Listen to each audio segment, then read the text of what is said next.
Presented by RLA Recording Studio.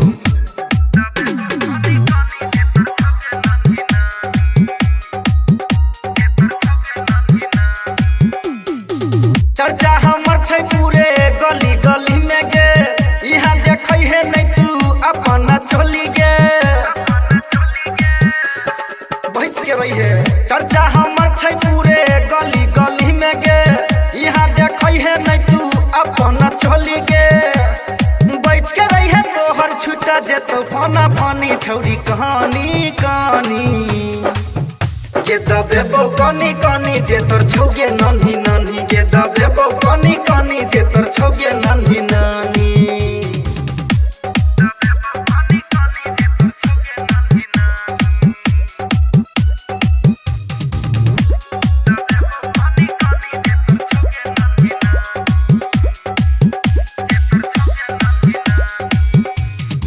छैगे माझी के टोली यहाँ चलै छै गोली, बैठ के रही है छौरी फाइट जेतौगे चोली गे गे गे छौरी। छैगे माझी के टोली यहाँ चलै छै गोली, बैठ के रही है छौरी फाइट जेतौगे चोली। चुम्मा चाटी लेबो नहीं करी है नादानी छौरी कहानी कहानी, के दबे बो कनी कनी जे तोर छौगे नानी नानी, के दबे बो कनी कनी जे तोर छौगे नानी नानी।